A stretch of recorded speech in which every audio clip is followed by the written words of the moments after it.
Hello नमस्कार दोस्तों, आज के क्लास में मैं लेके आया हूँ संस्कृत के सेकेंड चैप्टर पाटलिपुत्र का ऑब्जेक्टिव क्वेश्चन। मैंने पिछले वीडियो में पाटलिपुत्र के पूरे संपूर्ण कहानी के बारे में बता रखा है और आज मैं इसके ऑब्जेक्टिव क्वेश्चन को लेके आया हूँ। ऑब्जेक्टिव क्वेश्चन देखिए, ये यहाँ पे लिखा हुआ है ऑब्जेक्टिव क्वेश्चन, जो कि मैंने पूरे एग्जाम में पूछा गया क्वेश्चन को लाया हूँ।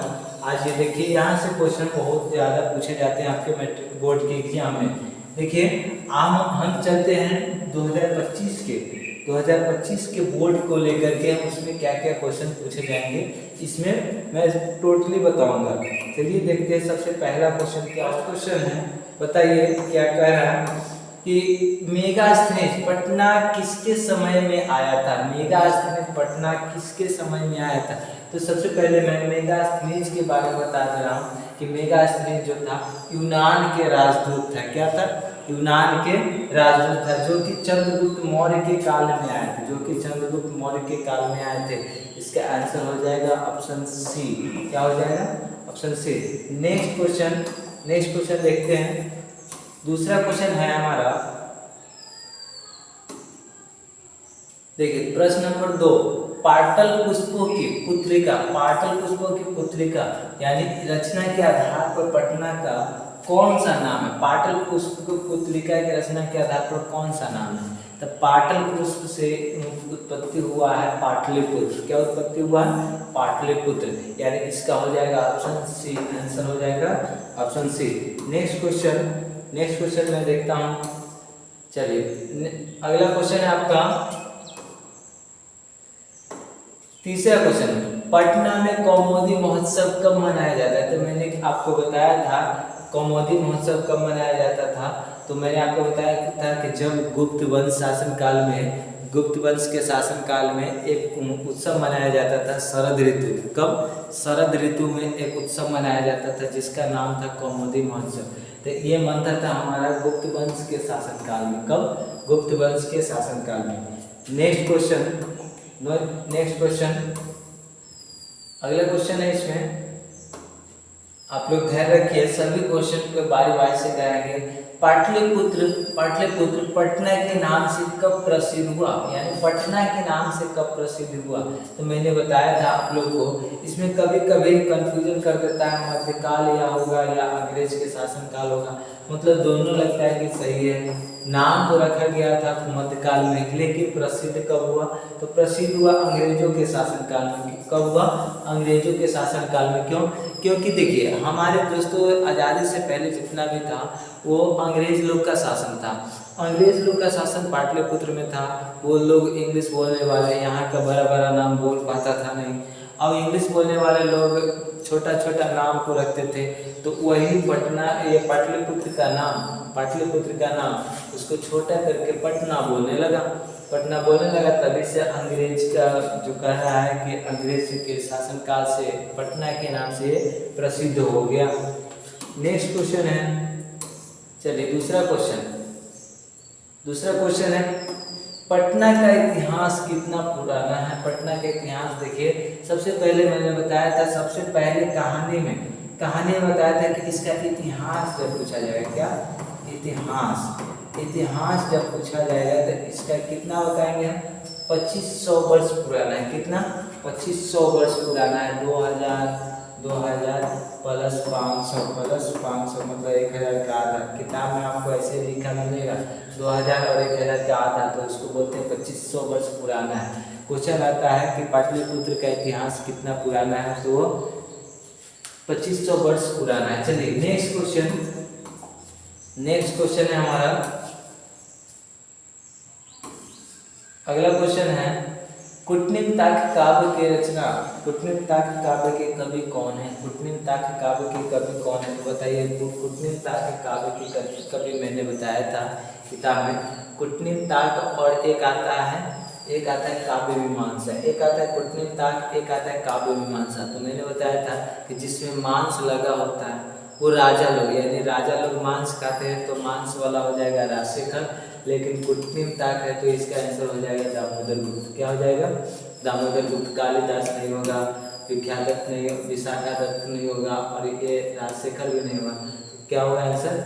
दामोदर गुप्त। नेक्स्ट क्वेश्चन है,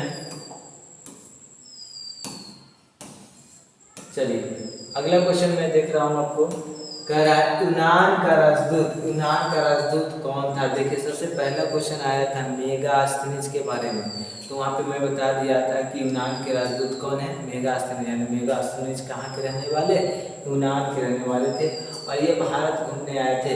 तो यूनान के राजदूत कौन थे, तो मेगास्थनीज के थे। कौन थे, मेगास्थनीज। अब बताइए फाययान कहाँ के थे, वेंसर कहाँ के थे, इतिसन कहाँ के थे। तो देखिए पाटलिपुत्र में बताया था कि ये चारों आपको पाटलिपुत्र में घूमने आए थे। यानी अभी इसको कहते हैं पटना, क्या कहते हैं, पटना। और ये चारों पाटलिपुत्र घूमने आए थे, सभी अपना अपना ग्रंथ के बारे में, स्वयं ग्रंथ में पटना के बारे में बताया हुआ है। तो ये है चाइनीज यात्री, कौन सा है, चाइनीज यात्री। और ये भी वेंसर भी चाइनीज है, इतिसंग भी चाइनीज है। चलिए नेक्स्ट क्वेश्चन देखते हैं। अगला क्वेश्चन है, बताइए राजशेखर का रचना कौन सी है। अभी मैंने बताया था कि राजशेखर, राजा लोग मांस खाते हैं, इसलिए इसका आंसर हो जाएगा काव्यमीमांसा। क्या हो जाएगा, काव्यमीमांसा। नेक्स्ट क्वेश्चन देखते हैं।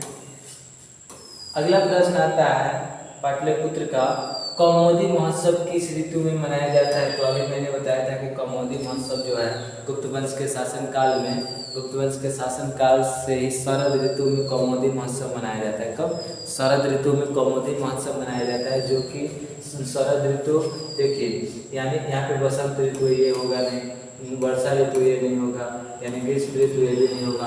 आंसर क्या होगा, शरद ऋतु। आंसर हो जाएगा ऑप्शन डी। नेक्स्ट क्वेश्चन है,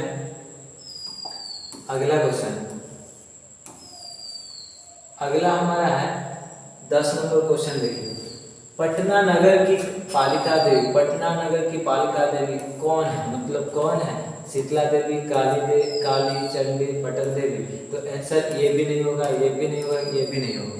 पटना की पालिका देवी किसको कहा जाता था, पटन देवी को कहा जाता था। आंसर हो जाएगा हमारा ऑप्शन डी। क्या हो जाएगा, ऑप्शन डी। नेक्स्ट क्वेश्चन देखते हैं। नेक्स्ट क्वेश्चन है, सरस्वती का कुलगृह कौन सा महानगर था। ये देखिए 2018 में पूछा गया क्वेश्चन है।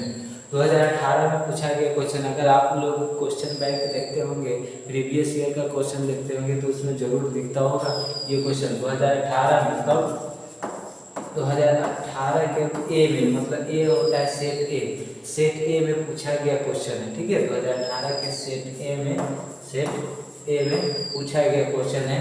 क्या पूछा गया, सरस्वती का कुलगृह कौन सा महानगर है। तो ये बताए थे तुम लोग को क्लास में, जब ये इसका चल रहा था, यानी इसका जब संपूर्ण कहानी बताए थे, तो उस समय बताए थे कि इसका सरस्वती का कुलगृह पाटलिपुत्र को कहा जाता है। पहले तो नालंदा, देखिए नहीं पढ़े हुए लोग रहते हैं, वो नालंदा मानते हैं, वो सोच लेते हैं कि नालंदा में पहले से ही क्या था, तो पहले से बड़ा यूनिवर्सिटी था, नालंदा यूनिवर्सिटी। तो ये सब था, तो यहाँ विद्या का बहुत ज़्यादा निरूपण होता था, बहुत ज़्यादा विद्या यहाँ से लोग लेते थे। तो कह देता है कि सरस्वती का वास यहीं पे करता है, लेकिन नहीं, यहाँ पे आंसर क्या हो जाएगा, पाटलिपुत्र। चलिए नेक्स्ट क्वेश्चन देखते हैं।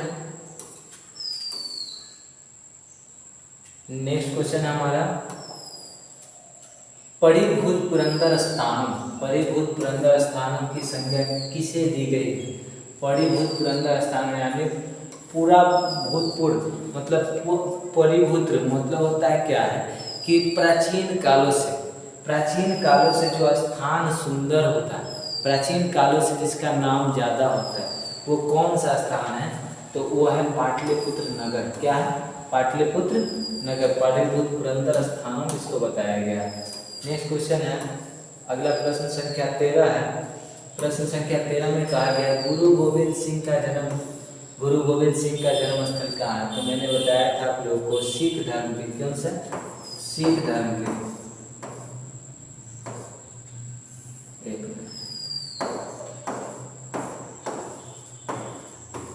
सिख धर्म के 10वें गुरु, कौन, 10वें गुरु गुरु गोविंद सिंह। सिख धर्म के 10वें गुरु गुरु गोविंद सिंह के बारे में बताया था कि इसका जन्म पटना में हुआ है। कहाँ हुआ? पटना में। इसका आंसर हो जाएगा ऑप्शन ए। और पटना में ही इनके जन्म स्थान पर गुरु गोविंद सिंह के स्थान पर, जन्म स्थान पर अभी का फिलहाल गुरुद्वारा बनाया गया है, जो कि अभी भी है पटना में और बहुत अच्छे है, बहुत सुंदर है देखने के लिए और पर्यटन स्थल में से एक आता है। पटना में पूछा जाता है पर्यटन स्थल क्या क्या है, तो उसमें से भी एक गुरु गोविंद सिंह का जन्म स्थल गुरुद्वारा है। नेक्स्ट क्वेश्चन चलिए नेक्स्ट क्वेश्चन मैं देखता हूँ आपको। अगला क्वेश्चन है हमारा वैरण वैश्य। देखिए वैरण वैश्य समनम और संभवम, मतलब वैरण वैश्य समनम और संभवम, यह किसकी कथन है? ये किसकी कथन है? महात्मा गांधी की, महात्मा बुद्ध की, कर्ण की, चंद्रगुप्त मौर्य की, मतलब किसकी कथन है? तो बताइए ये किसकी कथन है? ये महात्मा बुद्ध की कथन है। किसकी कथन है? महात्मा बुद्ध, जो कि पटना में आए थे, तो पटना के बारे में कुछ न कुछ बताए थे और ये बोले थे कि पटना हमेशा 3 चीज़ से घिरा रहेगा, जैसे आग, युद्ध और पानी। आग, युद्ध और पानी, ये 3 चीज़ से पटना घिरा रहेगा, इन्होंने बताया था, यानी महात्मा बुद्ध। आंसर हो जाएगा इसका ऑप्शन बी। नेक्स्ट क्वेश्चन है, अगला क्वेश्चन है प्रश्न संख्या 15 क्वेश्चन में कहा है किसके कारण पाटलिपुत्र का रक्षा व्यवस्था अति उत्कृष्ट था, यानी रक्षा व्यवस्था जो था उत्कृष्ट था। तो मैंने बताया था दो आता है, एक चंद्रगुप्त मौर्य एक आता है और एक आता है अशोक। तो देखिए यहाँ पे अशोक तो है नहीं, समुद्रगुप्त नहीं होगा, कुमारगुप्त नहीं होगा, इनमें से कोई भी ये नहीं, यानी कि इसका आंसर हो जाएगा ऑप्शन ए। इसके लिए हम बताए थे कि रक्षा व्यवस्था और सीमा के अति सुंदरता के बारे में अशोक और चंद्रगुप्त मौर्य आता है। नेक्स्ट क्वेश्चन है, अगले क्वेश्चन में सिखों के 10वें गुरु का नाम क्या है? मैंने अभी बताया सिखों के 10वें गुरु, मतलब सिख धर्म के 10वें गुरु का नाम क्या है? सिख धर्म के 10वें गुरु अभी बताया है गुरु गोविंद सिंह के बारे में। यहाँ पे हो जाएगा गुरु गोविंद सिंह, जिनके पिताजी का नाम क्या था? तो गुरु तेग बहादुर। तो ये तेग बहादुर होगा नहीं, रामदास नहीं, गुरु नानक नहीं, क्या हो जाएगा? गुरु गोविंद सिंह। नेक्स्ट क्वेश्चन प्रश्न संख्या, अगला प्रश्न संख्या 17 में कह रहा है पाटलिपुत्र किस प्रांत की राजधानी था? तो अभी भी है, पहले भी था। पाटलिपुत्र किसका? तो बिहार की राजधानी है। किसका? बिहार राज्य की, हमारा स्पेशल राज्य है बिहार, जिसका राजधानी पटना है, पाटलिपुत्र है। नेक्स्ट क्वेश्चन, अगला क्वेश्चन में देख रहा हूँ। चलिए अगला क्वेश्चन आपको आया है प्रश्न संख्या 18। क्या? 18। पाटलिपुत्र वैभव किस पाठ, यानी पाठ में किस शहर का वर्णन किया गया है? तो ये तो नाम से पता चल रहा होगा, पाटलिपुत्र वैभव मतलब होता है गौरव, यानी किसके गौरव के बारे में चर्चा किया गया है? तो यहाँ पे बताया क्या? पटना के बारे में। किसके? पटना का एक पुराना नाम पाटलिपुत्र है, इसलिए इसका आंसर हो जाएगा पाटलिपुत्र का आंसर हो जाएगा पटना। नेक्स्ट क्वेश्चन है, अगला क्वेश्चन देखिए, दामोदर गुप्त ने किस काव्य की रचना की? तो मैंने इससे पहले वाले में कुछ क्वेश्चन पहले देखे थे, थोड़ी देर पहले देखे हैं कि एक आया था काव्य मीमांसा, एक आया था कूटनीतिक, मतलब ये सब नहीं, यानी एक आया था कूटनीतिक, एक आया था काव्य मीमांसा। तो मैंने बता दिया था कि जब राजा लोग मांस खाते हैं, राजा लोग क्या करते हैं? मांस खाते हैं। तो मांस खाने वाले लोग, यानी इसमें मांस लगा होगा, तो ये हो जाएगा राजशेखर। किसका? काव्य मीमांसा राजशेखर। लेकिन दामोदर गुप्त का आंसर हो जाएगा answer a, option number a कूटनीतिक। नेक्स्ट क्वेश्चन देखेंगे हम। नेक्स्ट क्वेश्चन देखिए, अगला क्वेश्चन है एशिया महादेश का सबसे बड़ा सेतु कौन है? तो एशिया महादेश का सबसे बड़ा सेतु जो कि पटना से हाजीपुर, यानी पटना से हाजीपुर को जोड़ता है, पटना के उत्तरी दिशा में और हाजीपुर के दक्षिणी दिशा में स्थित है। पटना और हाजीपुर को जोड़ता है क्योंकि पटना के और हाजीपुर के इधर में मान लीजिए ऊपर क्या है, उत्तर दिशा में हाजीपुर है और दक्षिण दिशा में पटना है। दोनों के बीच में ये गंगा नदी बहती है। कौन सा नदी? गंगा नदी बहती है। इसलिए इसके ऊपर जो बनाया गया पुल है, सड़क पुल, जिसका नाम है महात्मा गांधी सेतु पुल। महात्मा गांधी सेतु पुल जो कि एशिया का सबसे बड़ा सेतु है, जो कि क्या है, एशिया का सबसे बड़ा सेतु। यानी इसका आंसर क्या हो जाएगा? गांधी सेतु हो जाएगा। क्या हो जाएगा? गांधी सेतु। यहाँ तक आपका ये कंप्लीट हो गया, चलिए बहुत अच्छा दोस्तों, थैंक यू।